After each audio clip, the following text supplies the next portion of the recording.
Di sana kita alhamdulillah tim ya, jadi kadang saya operator, kadang jadi asisten gitu, asisten 1 atau 2. Kalau dari ruang operasi elektif itu mereka rata-rata per hari untuk satu shift bisa 7 sampai 8 pasien. Jadi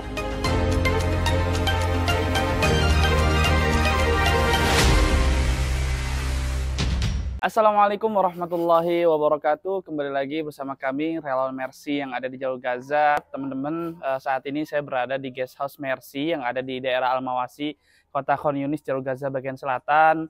Dan bersama saya Dr. Gintan. Assalamualaikum warahmatullahi wabarakatuh. Waalaikumsalam warahmatullahi Ya, wabarakatuh. gimana kabarnya? Alhamdulillah sehat. Ya, dokter kita bisa memperkenalkan diri ke teman-teman. Oke, nama saya Reginta Yasmin. Asalnya saya dinasnya di Jakarta. Saya Objin. Alhamdulillah bergabung jadi keluarga Mercy udah hampir 2 bulan ya. Alhamdulillah. Alhamdulillah. Jadi dokter Ginta ini beliau masuknya ke tim IMT 4 teman-teman. Nah, dokter Ginta, pertanyaan pertama mungkin sampai di Jalur Gaza itu kapan? Saya masuk alhamdulillah setelah kurang lebih 6 pekan menunggu di 4 Juni. Itu nyampe kalau saya tidak salah ya dekat maghrib juga ya, suasana kayak jam segini ya. Kemudian keesokan harinya saya diantar sama tim yang sudah pulang ya, Dokter Dede dan Dokter Dina untuk ketemu di MOH. Kemudian ditugaskan di Tahrir ya, jadi Tahrir itu masih di Nasir Hospital. Bagian kebidanannya ya Masya Allah ya, mereka punya gedungnya sendiri lah di sana tuh. Jadi kebidanan itu terpisah dari yang pelayanan lainnya seperti itu. Nah, dokter Ginta tadi bertugas di ruang Tahrir ya. Kalau boleh tahu berapa pasien sih kira-kira per hari yang ditangani oleh dokter Ginta sendiri? Kalau saya pribadi di sana kita alhamdulillah tim ya, jadi kadang saya operator, kadang jadi asisten gitu, asisten 1 atau 2. Kalau dari ruang operasi elektif itu mereka rata-rata per hari untuk satu shift bisa 7 sampai 8 pasien. Jadi 24 jam, kadang-kadang 15-16 itu yang elektif, tapi yang emergensinya kadang-kadang nambah ya, bisa 4 sampai 5, kurang lebih bisa 16 sampai 20 lah Pasien ya? itu pasiennya. Kalau ya alhamdulillah saya kadang kalau di sini Jumat libur ya, jadi kalau Jumat itu ruang operasinya kosong, saya suka turun bantu di bawah di emergency, itu lebih Masya Allah lagi. Jadi kayak nggak berhenti-berhenti ya, jam 9 sampai jam 2 itu mungkin satu shift pasien sekitar 15-30 menit itu bisa ada 10-15 pasien. Jadi mungkin sehari sampai jam 2 bisa sekitar 40-an mungkin, 40-50 lah. Sampai 50 pasien. Nah, banyak. Artinya lumayan cukup banyak juga ya yang ditangani oleh dokter Ginta setiap harinya, dan mungkin dengan total dokter Ginta bertugas juga berarti udah mungkin ratusan kali ya, atau mungkin ribuan. Kalau pasien mungkin ya, cuma kemarin dapat data gitu ya dari kepala OK-nya. Dia bilang sampai kemarin saya udah lewat 3 minggu kali ya, dia bilang kamu yang kamu sendiri kerjain itu kurang lebih sekitar 28. Saya juga 28 kok banyak banget gitu ya, nggak rasa juga gitu. Karena di sana alhamdulillah kayak keluarga aja ya, dari hari pertama kebiasaan di sini tuh mereka ramah ya. Jadi nyapa terus nanya, Kaifaha, kamu gimana kabarnya? Kamu seneng nggak di sini? Terus tadi malam gimana, keganggu nggak, kayak gitu kan. Itu tiap hari mereka selalu perhatian seperti itu. Jadi mungkin pas hari-hari pertama agak penyesuaian, tapi udah begitu masuk minggu kedua tuh udah lebih ngalir ya kerjanya. Jadi kalau misalnya ada pasien Dokter Yasmin, oh ya saya di sini panggilnya Dokter Yasmin karena nama saya kayak agak susah ya di lidah mereka. Mereka manggil Dokter Yasmin, can you help gitu. Nah itu kalau itu nanti mereka yang nentuin, kamu operator deh, atau kamu ini kita operasinya kayaknya agak lengket gitu, karena di sini ada sampai bekas sesar 7 kali. Sampai 7 kali sampai 7 kali. Kalau di Indo mungkin paling banyak 5 ya pernah ketemu. Cuma di sini 7. Berarti kan kemarin pas dibuka udah yang ke-8 gitu ya. Tapi alhamdulillahnya kan saya udah mikirnya lengket nih. Ternyata pas buka clean ya. Alhamdulillah. Mungkin ya Allah mudahkan seperti itu. Kalau kasus yang paling banyak mungkin selama di kamar operasi sama emergency itu memang yang melahirkan ya, baik yang normal. Itu kadang-kadang kita masukin pasien untuk lahiran normal itu sehari di shift jam 9 sampai jam 2 itu bisa 7 orang, 10 orang ya per hari. Ya ditambah dengan yang di kamar operasi ya, kadang yang terjadwal ada 4 sampai 5, yang emergensinya bisa kurang lebih sama gitu. Yang paling banyak mungkin lahiran, yang kedua ya mungkin dengan suasana yang perang ya. Saya banyak dapat kasus itu akurat ya, abortus. Abortus tuh nomor 2 deh yang paling banyak di kebidanan. Kemudian ya masih relevansi dengan situasi yang air yang kurang, kemudian higiennya juga kurang. Itu angka yang ketiga mungkin kasus infeksi saluran kencing. Nah ini ternyata ngefek juga pada pasien-pasien. Kadang-kadang saya dapat terujukan ya ada emergency ketubannya hijau gitu ya. Saya nggak heran lagi gitu selama beberapa minggu gitu melihat ya itu kan saling koneksi ya, infeksi, ketuban pecah terus jadi warna hijau seperti itu. Tapi kadarullohnya bayinya bagus-bagus gitu. Kalau ya. mungkin kalau di Indo gitu ya ngelihat dokter ketuban hijau kental udah pusing tuh nanti bayinya masuk NICU apa segala macam gitu. Tapi di sini jebret lahir terus dokter anaknya cuma bilang alhamdulillah gitu kan, nangisnya bagus, nggak perlu di saksin banyak-banyak kayak gitu. Artinya Ya, semua berjalan lancar dengan izin Allah tentunya ya. Berarti tingkat kelahiran berapa berarti kelahiran di Gaza cukup tinggi ya, maksudnya ya alhamdulillah ya, saya selalu ngobrol sama teman-teman di OK, di emergency. Mungkin syuhada tiap hari ada, tapi yang menggantikan lebih banyak lagi insya Allah gitu. Ya, karena sebelumnya teman-teman medis yang bertugas di ruang persalinan itu ada Kak Ita dan teman-teman lain itu bertugas di Rumah Sakit Emirati di Kota Rafah sebelumnya kan. Tapi saat ini baru di rumah sakit baru yang memang baru beberapa minggu baru dioperasikan ya. Jadi pas tanggal 4 itu Nasr kurang lebih baru berjalan mau masuk minggu kedua, mereka mulai misalnya mulai beroperasi penuh lagi, dan makin kesini pasiennya makin banyak.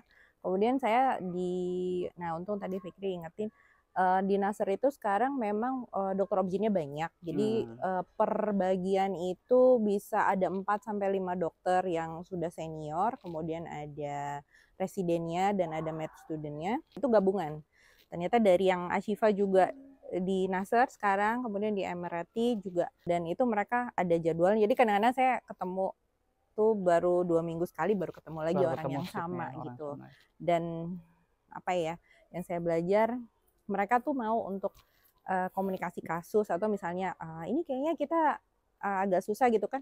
Kalau tadi kan kita bicara obstetri ya, tapi ternyata di Gaza ini yang saya bikin kagum juga, untuk operasi ginekologi yang mungkin kalau misalnya saya di Indonesia ini sebenarnya nggak terlalu emergency banget untuk dikerjain gitu, tapi ketika mereka lihat oh ini tenaganya ada kemudian pasiennya mau, kayak minggu lalu itu saya ada histerektomi, ada dari lewat perut maupun yang dari bawah. Kemudian kasus-kasus kista itu juga setiap minggu ada 2 sampai 3 ya kita operasi. Itu mereka sempatkan gitu. Jadi mereka cuma bilang ini sebenarnya kalau kita tidak dalam kondisi perang mungkin lebih banyak lagi gitu ya. Nah itu tapi salah satu keterbatasannya memang kalau untuk operasi ginekologi kita butuh untuk periksa jaringan. Nah itu sebenarnya saya juga waktu diajak diskusi sama dokter objin yang mau kesini gitu, mereka nanya kira-kira kamu butuh apa, terus saya bilang ya mungkin medical supply, iya jelas kayak benang, obat itu memang kayak kemarin kepala OK-nya bilang dokter kamu punya nggak di basecamp kamu benang nomor segini, terus saya bilang oke nanti aku lihat dulu, aku bilang gitu kan. Terus obat, nah memang yang krusial banget karena mereka mengerjakan kasus ginekologi, yang penting sekali itu adalah masalah formalin tuh sering banget kurang. Yang kedua dokter patologi anatominya, karena bagaimanapun juga saya kagum ya kerja keras dokter objin di sini. Mereka bilang oke, kita tangani yang emergency seperti obstetri, tapi ginekologi yang ada keluhan dari pasiennya pun kalau kami bisa kita kerjakan seperti itu. Iya, oke. Berarti ya cukup banyak tingkat kelahiran, dan memang banyak juga kasus yang karena memang kekurangan air bersih tentunya, dan higienis yang tentu kurang ya, karena mereka juga tinggal di pengungsian-pengungsian yang ada di tenda-tenda pengungsian. Tentunya ya masalah air ini sangat Ya, bermasalah sekali ya. betul. Mungkin pertanyaan terakhir kali ya, gimana sih kesan bertugas di rumah sakit di Jalur Gaza, dan mungkin ada pesan yang ingin disampaikan ke masyarakat Indonesia? Kesannya, alhamdulillah ya, kalau saya rasanya ini rezeki buat saya gitu, kayak cita-cita cita-cita saya pengen ke sini, kemudian Allah wujudkan. Kerja di sini nyaman, enak, maksudnya mungkin dalam kendala bahasa, tapi saya ngerasa ada hal lain yang menyatukan hati kita di sini ya. Jadi saya juga tadinya pikir, aduh gimana ya cara komunikasi sama pasien, tapi ya itu mungkin tersendatnya di minggu pertama, minggu kedua, ketiga kadang-kadang kita ya cuma bahasa Arabnya sedikit-sedikit, bahasa Inggrisnya sedikit-sedikit, tapi ada yang menyatukan. Kemudian mereka welcome sekali dengan kita. Jadi pas kita tahu kamu dari mana, dari Indonesia, kamu dibayar apa enggak gitu, terus no volunteer, gimana kamu sampai sini, terus kita cerita ya kita tuh sulit masuk ke sini, terus mereka langsung meluk kayak maksudnya thank you gitu, maksudnya keberadaan kamu ya, mungkin dokter Dede, dokter Dina juga udah sampaikan ya. Kadang mereka cuma pengen lihat kita di samping mereka aja. Sudah sangat apa ya, sangat berarti Iya, banget bagi mereka. udah membangun apa ya, kayak semangat tuh sudah kayak mereka bahagia mereka berjuang nggak sendiri. Mungkin pesannya mohon doanya, mohon dukungannya, terutama untuk masalah medis, makanan itu sangat sulit ya untuk masuk. Untuk tenaga alhamdulillah sudah lebih banyak, sehingga pasien-pasien udah lebih banyak yang dikerjakan. Mudah-mudahan Allah kasih jalan, Amin, kasih amin, kemenangan. amin. Yang penting pada saat ini memang untuk masalah supply, terutama obat-obatan dan alat kesehatan yang masih susah. Sangat-sangat diperlukan ya, ya, sangat urgent sekali ya.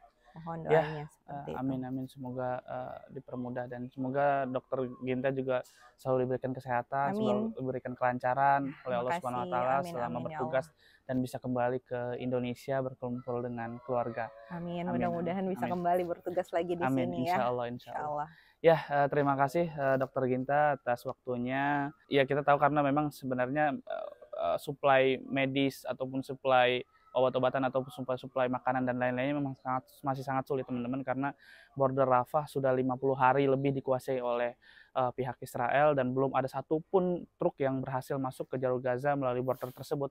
Dan informasi yang kami dapatkan dari data yang kami dapatkan juga dari Kemenkes Palestina mengatakan bahwa sebenarnya ada 25.000 warga Gaza yang terkena penyakit yang memang harus memerlukan pengobatan di luar begitu teman-teman. Tapi karena border Rafah itu tertutup, karena perlu diketahui border Rafah itu bukan hanya saja memasukkan bantuan-bantuan kemanusiaan, tapi untuk keluar masuknya pasien-pasien yang memang harus sangat urgent sekali untuk keluar jalur Gaza, dan mereka biasanya berobat di Mesir ataupun di Turki ataupun di negara-negara lainnya. Tapi karena sejak penutupan border Rafah 50 hari tidak ada yang bisa mengakses jalan keluar ataupun masuk, dan juga yang baru diizinkan dari sejak 7 Oktober hanya 6.000 pasien saja teman-teman. Dan ya kita semoga hanya bisa berdoa semoga genjatan senjata cepat berlaku, dan bisa rehabilitas atau rebuilding lagi bangunan-bangunan yang ada di Gaza, baik sekolah-sekolahan ataupun rumah sakit yang memang sangat-sangat dibutuhkan untuk penerus bangsa ya. Amin, Pastinya, amin. amin. Sekian laporan kami, Relawan Mercy langsung dari jalur Gaza.